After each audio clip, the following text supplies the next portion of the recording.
So I was always interested in human beings, right? And when I was 20, I spent a year in India. And I just went one way and I wanted to see how long would it take me until I get tired of traveling. And it took a while.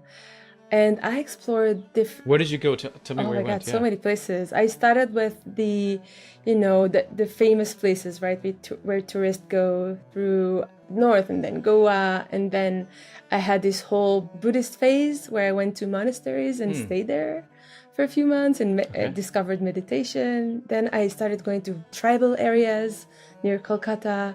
Okay. Like I went through party phase, volunteering phase, hiking and mountain phase, because a year, it's a long time.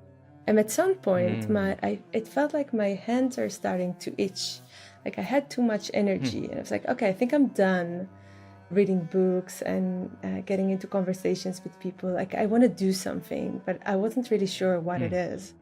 And at the time, I was a bit against just having a document from a university that tells you what you're good at. I had this romantic vision in mind of, if I'll ever want to learn anything, I'll just find a master and, work my way into learning that thing, some sort of a Huh. apprenticeship, I think it's called. Apprenticeship. Yeah. Yeah. Yeah. And then I was working in this studio for creating light fixture from porcelain. And every day I would hitchhike home. And I liked Wow.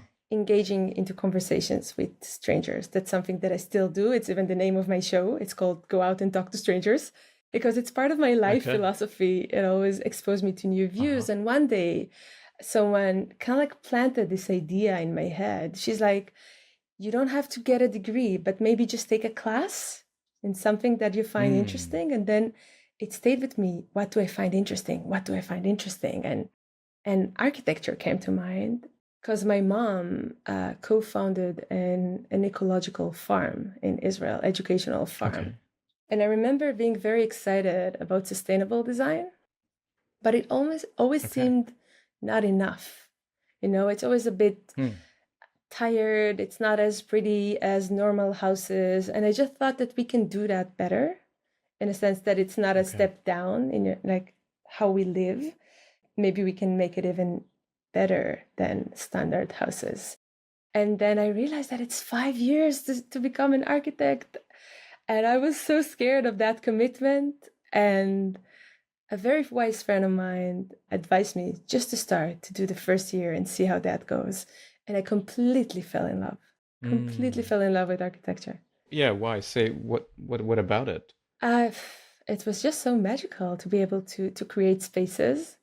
We had a lot of, first year, it's a lot of foundation work. So history of architecture and art and drawing lessons and the craziest ideas that you can imagine. It's like you're just starting, so they like let you express all the wild things that you have in you. That dynamic, it's like that building, the School of Architecture, had people 24 hours there. It was always the light is on.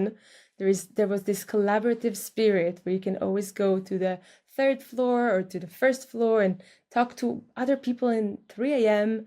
and brainstorm your projects. And it just completely lit me up. And I fell in love with doing Hmm. that. So you're talking to strangers all the time. You're building collaborative projects together. You're shaping the space around you. It's a bit ironic though, because of there's such a commitment to place, right? With art, I mean, you have a building that stays in one place; it doesn't move around, Yeah. and then there is your sort of nomadic spirit. I actually wanted to ask you about that in a little bit, but how did you reconcile that just with your own sort of interest in movement and travel and so on, with kind of commitment to place and space that architecture requires? Yeah, that's a great question. And it's always, that tension between being still and moving. And I think that this is where the essence of life is. So for me, I started by being still. The first job I got as an architect, I was a third year student and I was presenting one of my projects in an exhibition. And someone walked up to me and said, "Who designed this?" And I said, "It's me."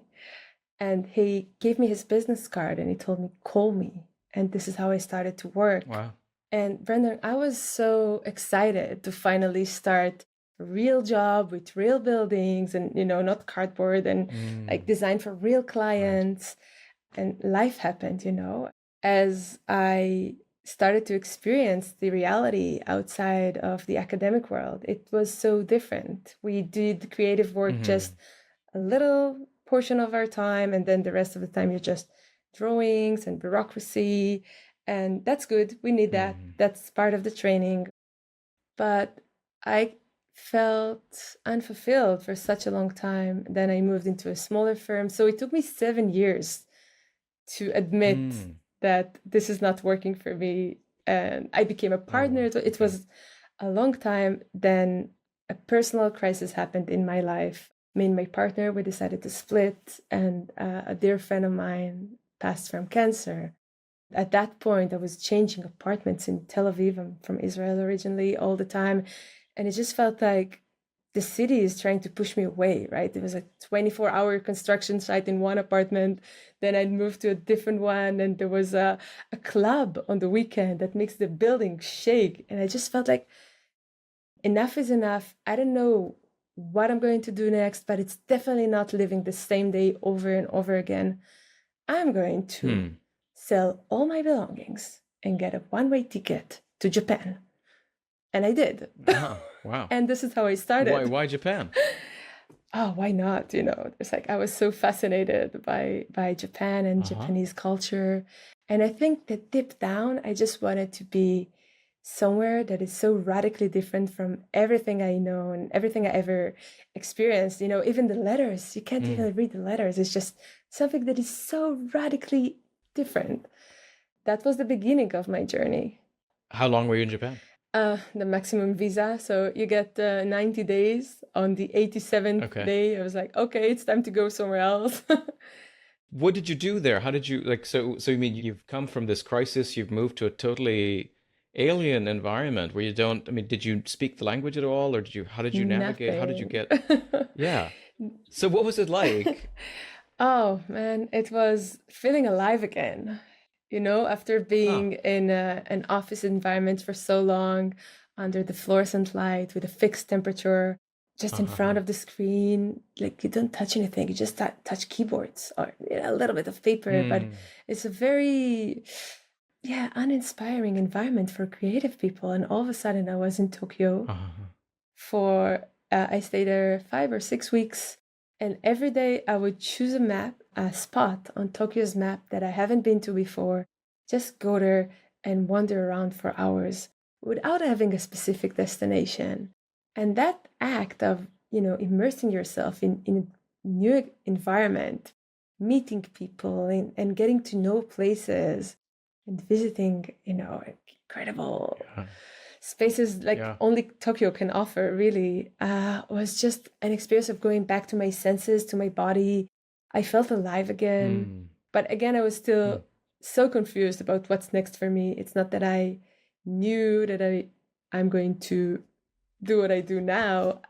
Back then, I gave up the idea of being an architect because I was taught there is only one way of doing that. Right. Yeah, so I was in Tokyo, then I traveled to some other areas, and things started to shift when I met a couple who had just bought a hotel, and they asked me to help them with the design of the hotel. And that was the first sign that I can do both, the first sign that I can actually travel and work as an architect. And that was something that I had to validate again and again.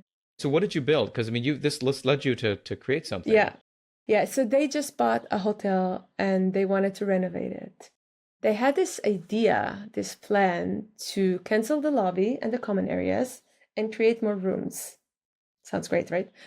No. So they told me, yeah, but we're not sure. Maybe you want to come and have a look and tell us what you think.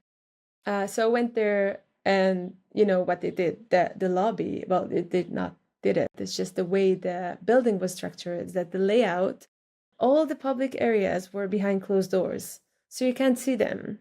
It means that you can walk from the main door to your room and back out without having any social interaction. And obviously, it made people not use that space because they never remember it exists. So what we Ah, did, yeah. we changed the design of the floor and we made it more inviting and visual. It's a little bit like, you know how when you want to eat healthier and you put a bowl of fruit in your kitchen, so you see it, you remember to have some fruit from time to time. It's exactly the same. So whenever we see a space, it's an invitation to behave in a certain way or to engage with the world in a certain way. So we have to be very mindful of what are we creating and how people are responding to it. So that was just Mm. the first example. And another thing we did there, they had those IKEA cups. And I didn't realize like why. Apparently that village is quite famous for ski and they have many Australians coming in and they say they keep on breaking glasses.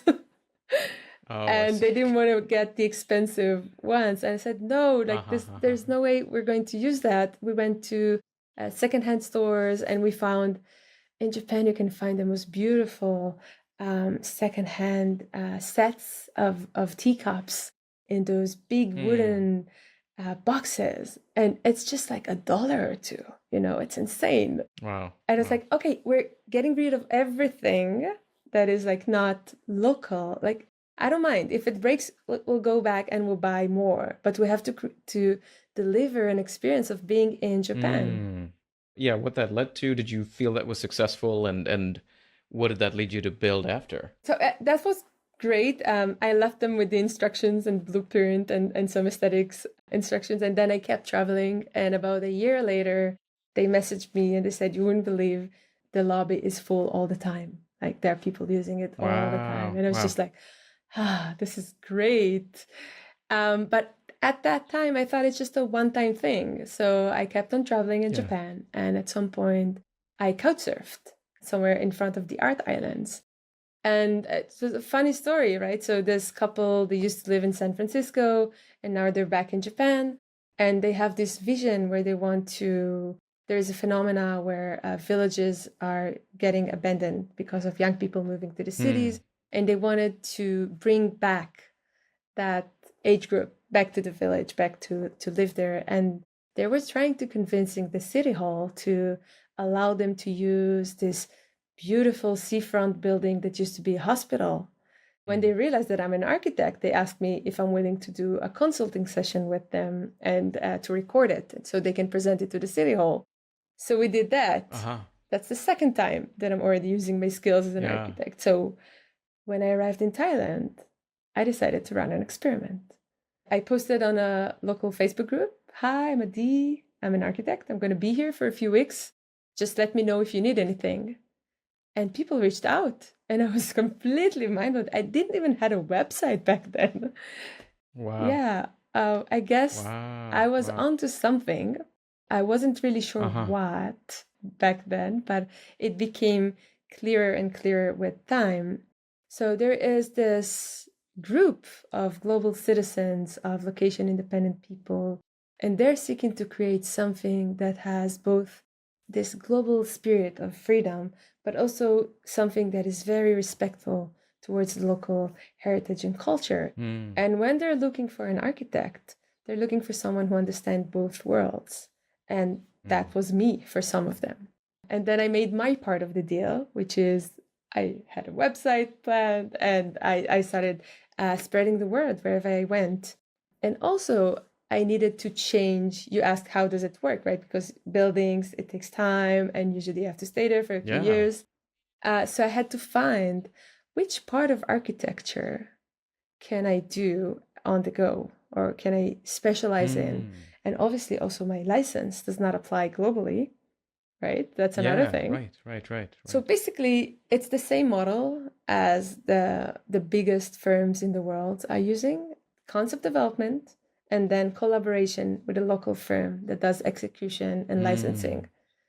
So I really did not invent anything. I just didn't wait for me to, I don't know, become this really big brand and then to receive the Yeah. invites to go places. I just created those collaborations before. And that allows Yeah. me to do what I love best, and that's design. While also doing the traveling that you love to do. Yes.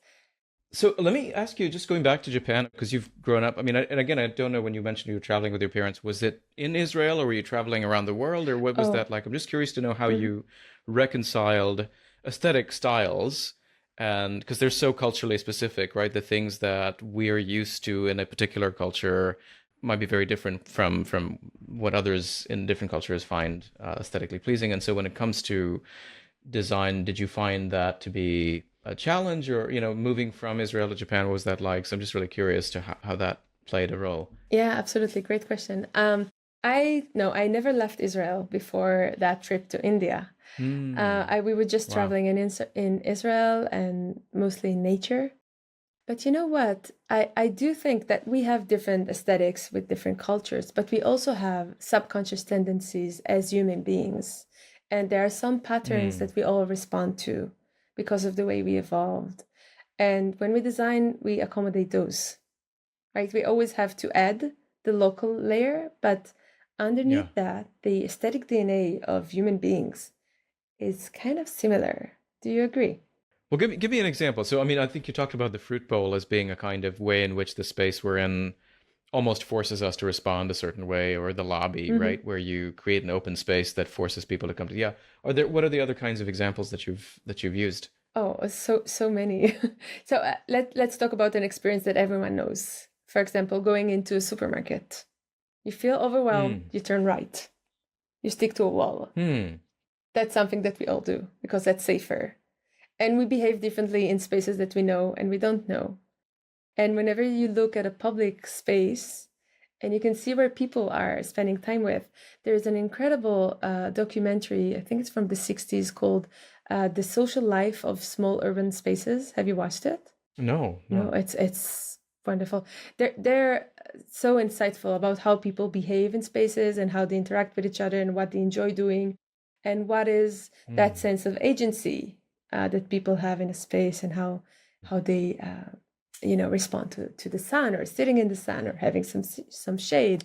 Right. So let's talk a little bit about patterns, right? There is a pattern called Huh. prospect and refuge, is that feeling of being protected from above and behind and overlooking a distant view. Hmm. That is something that Hmm. our neurobiological body responds to it so much. That's why we love, viewpoints. Yeah, that's like where we met Exactly. in Lisbon, right? It Exactly. was it was that sort of location. Yeah. Exactly. So Yeah. Wow. imagine viewpoints, window seats. There is something irresistible about them. And tall men, women that want to have a tall partner, it's the Right, same right, pattern. right. It's like, oh, I want to feel protected. This is it. And we don't think about those things. But in design, actually in retail design, we think about it all the time, right? Like the Hmm. scent design and shelving strategy and how we feel about things that are in eye level or above eye level or below eye level. But what if we use the same ideas for good, for creating Mm-hmm. inspiring Mm-hmm. places, for creating places that amplify well being and mental and physical health? We can do that. We have the Yeah. tools. Right. Are there ways in which these insights have shaped your particular creative vision? I mean, is there a way you would describe your distinctive architectural style, and does it cater to some of those elements? Yeah, absolutely. I wouldn't say it's a style, but I think it's an approach or a way to Hmm. ask questions. As I said, I like asking questions. And on our website, there is an incomplete manifesto that keeps changing because of how knowledge keeps changing and how we are. But definitely to be able to tap into different cultures and places. Brendan, if you look at my world map where I've been, it looks like a kid drew on it. It's just so full of Uh-huh. lines. And I find it incredible as a creative to be able to experience with all of my senses different places around the world, different scales Right. and patterns and light and building techniques. And this is just like, mind blowing. And Hmm. as good as it gets, really, as a creative to Oh, be able to experience that. And what I noticed is that some places have that magnetic feeling, that timeless hmm. quality that we feel drawn to. And I think we all know it in our gut feeling when we see a place and you just go, oh, I love it here. Oh, I wish I could live Hmm. here. We had that maybe in Italy, it's quite often that you walk by a house or a balcony, just think, oh, it would have been great to live here. And also the other experience of being somewhere and feeling contracted and restless, but it's all right. You don't know why you're feeling so weird, but you can't wait to leave this place. So we all had those experiences, and it has nothing to do with budget. And it made me think, okay, how can we create those kind of places? And it's just a set of, like so many different things that we can take under consideration depending on the site, the project, which kind of moments we want to create there. Where are we in the world? What time of the day people are going to use this building? There's so many factors to take into consideration. Beauty at Work is brought to you by Templeton Religion Trust. If you enjoyed this clip, go check out the full episode. And please take a moment to subscribe and leave us a review. It really helps get the word out about the show. Thanks, and see you next time.